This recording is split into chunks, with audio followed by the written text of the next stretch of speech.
Oke guys, assalamualaikum warahmatullahi wabarakatuh. Kembali lagi di channel Cao, dan kali ini saya dapat servisan Xiaomi Redmi 4X. Di sini kita akan ganti LCD ya guys ya. Redmi 4X Santoni. Langsung saja kita gaskan ya guys ya, seperti biasa. Kita buka backdoornya, tapi sebelumnya kita lepas dulu SIM tray-nya. Biar nggak menyantol ya guys ya. Oke, setelah itu kita congkel backdoor belakangnya dengan cara kita cari selahnya yang sudah agak terbuka, lalu kita koek begitu. Dan hati-hati, di sini dia ada sensor fingerprint, jadi kita harus berhati-hati dalam membukanya. Kita lepaskan, kita buka pakai kuku saja, nggak masalah.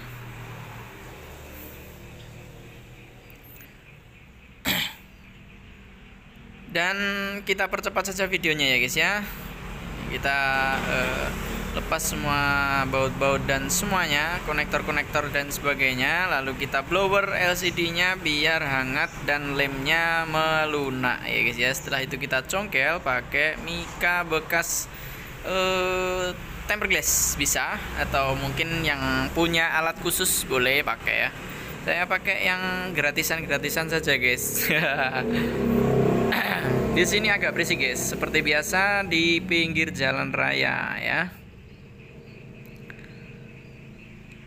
Kita congkel pelan-pelan LCD-nya, dan boleh sesekali kita pakai glue remover atau mungkin thinner atau minyak apa itu ya, minyak kayu putih atau apa itu boleh, biar mempermudah kita dalam pencongkelannya gitu ya. Mohon maaf, ini saya tinggal sebentar untuk mencari glue remover ya guys ya.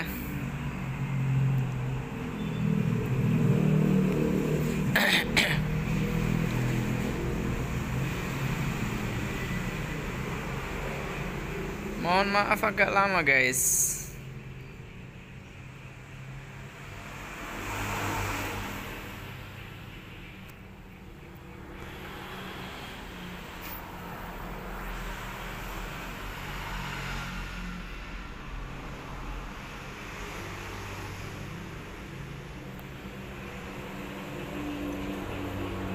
Oke, dapat glue removernya. Lalu kita teteskan pelan-pelan ya. Kita teteskan pelan-pelan saja. Sambil kita tetes, sambil kita congkel LCD-nya seperti biasa. Dan boleh sesekali kita blower lagi supaya hangat-hangat gitu ya.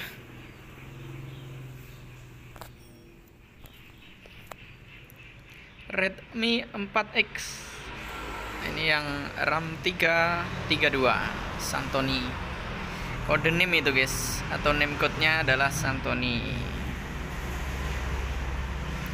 Kalau rapat sekali boleh kita pakai pencongkel LCD yang tipis yang kita beli harga 15.000 kalau nggak salah, itu yang stainless itu ya. Tapi pelan-pelan juga ya guys ya, jangan terlalu digeradak-geradak, nanti bisa merusak framenya ya. Oke, kita lepas semuanya termasuk mesinnya kalau sudah. Oke, sudah terlepas guys ya. Kalau sudah terlepas, kita bersihkan lemnya guys. Lemnya kita bersihkan seperti biasa. Lem bekas LCD yang ada di frame ini itu wajib dibersihkan, harus bersih ya guys ya, harus benar-benar bersih supaya nanti ketika pemasangan LCD baru tidak mengganggu atau tidak mengganjal seperti itu ya. Kita harus bersihkan, harus benar-benar bersih. Boleh kita gulung-gulung aja pakai pinset gitu ya. Kalau yang punya alat penggulung apa itu namanya, yang buat gulung lem itu juga lebih enak ya pakai itu ya. Berhubung saya nggak punya, jadi saya pakai alat yang seadanya gitu ya guys ya. Oke, Oke, dan ini LCD-nya kita coba pasang dulu ya. Sebelum kita lem, kita harus tes ulang lagi guys. Kita harus tes lagi ya kenormalan dari si LCD ini. Pertama adalah tampilan gambarnya harus normal 100%, nggak ada bintik, nggak ada tompel, nggak ada garis. Kita harus cek semuanya. Setelah itu kita cek touchscreen-nya atau sentuhnya harus normal semuanya 100% ya. Harus normal semuanya, nggak boleh ada yang ngacak atau yang sebagian nggak bisa disentuh gitu ya. Semua harus bisa sebelum kita buka segel, karena nanti kalau sudah buka segel kita nggak bisa retur si LCD ini meskipun kondisi dia masih baru ya, karena segel ini berlaku ketika dia masih utuh ya. Coba kita hidupkan ya. Kita tunggu bootingnya agak lama seperti biasa, lama ya. Oke, dan kalau sudah menyala langsung kita coba touchscreen ya nanti ya. Oke, nyala ya. Kita coba touchscreen-nya. Oke.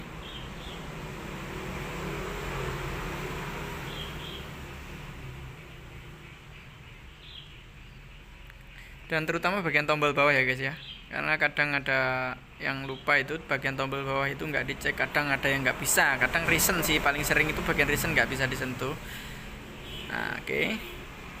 Kalau semuanya sudah bisa ya, nah ini bagian QWERTY ini harus kita cek ya guys ya, karena dia bagian paling penting itu di sini, karena sekarang itu zamannya adalah chatting ya, dan keyboard itu pasti pakai. Jadi kalau ada error di bagian sini juga kita harus ganti LCD yang lain yang normal gitu ya.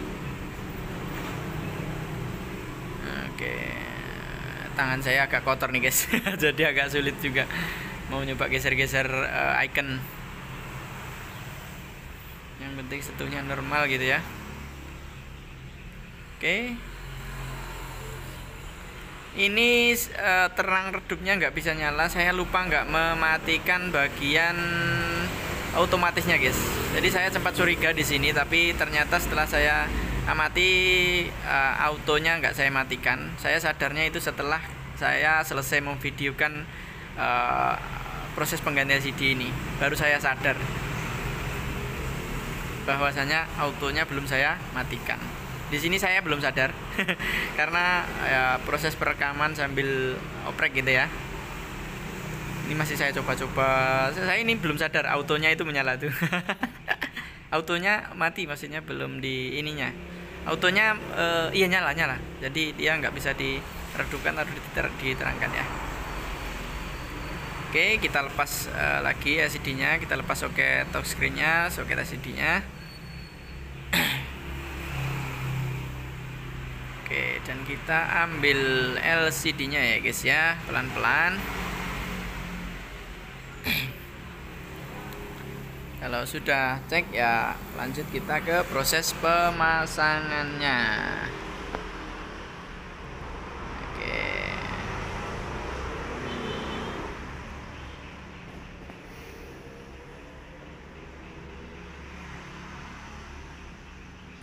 Oke, kita buka ya guys ya segelnya ya. Dan ternyata kita bisa buka segel ini tanpa merusaknya loh guys. Tapi kita harus lepas plastiknya depan juga. Nah ini kita harus lepas juga ternyata. Oke, kita lepas ya. Biasanya sih plastiknya saya biarkan, saya lepas itu ketika sudah selesai ini. Ketika sudah selesai pemasangan lem sudah kering ya. Tapi nggak masalah, ini saya lepas. Kita isolasi dulu bagian itu, bagian fleksibel supaya kasus-kasus yang seperti biasa itu nggak terjadi ya. Groundnya itu, ground itu loh guys. Kita kasih lem tipis di bagian pinggir biar nggak ada bocor cahaya ke samping ya. Kita kasih lem hitam. Kita cek lagi framenya bersih dari lem ya, dari lem sisa. Setelah itu kita kasih lem yang baru, bagian framenya yang bagian framenya bisa kasih lem baru. Setelah itu kita presisikan LCD-nya ya guys ya, dan kita pasang. Tekan pelan-pelan aja, nggak usah terlalu kuat ya, karena LCD zaman sekarang itu kualitasnya ya saya bilang agak kurang baik dibandingkan dulu ya. Pelan-pelan saja. Sambil kita hidupkan, kita kasih karet guys. Seperti biasa, gak usah banyak-banyak ya. Kita kasih 2 yang ke atas dan 4 yang ke samping gitu saja. Gak usah terlalu kencang juga, karena LCD sekarang ya seperti yang saya bilang tadi, kualitasnya kurang bagus. Oke. Dan ini sudah selesai pengaretannya ya. Kita biarkan 1 malam. Seperti biasa. Sudah ini saya skip, saya biarkan 1 malam dan kita lanjut bongkar ya guys ya. Bongkar karetnya maksudnya.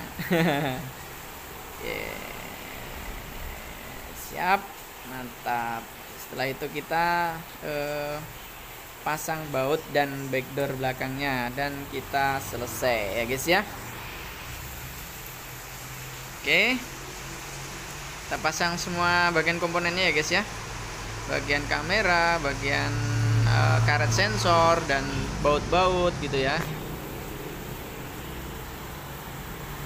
Bagian penutup mesin jangan lupa dipasang ya guys ya. Setelah itu kita pasang baut.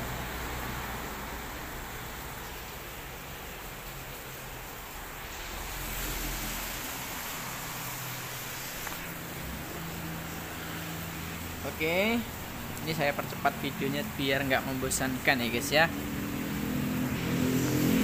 Oke, setelah pasang baut kita pasang fingerprintnya pelan-pelan dan kita pasang backdoornya seperti itu. Setelah itu kita pasang SIM tray-nya ya guys ya. Dan kita bersihkan sisa-sisa lemnya pakai thinner boleh atau pakai glue remover juga boleh ya, sambil kita cek kerapian pasangan LCD-nya. Kita bersih-bersihkan seperti itu ya. Dan terima kasih sudah menonton. Jangan lupa dukung channel ini supaya semakin berkembang dengan cara subscribe, komen, like, dan share-nya, supaya saya semakin semangat dalam membuat konten. Terima kasih sudah menonton.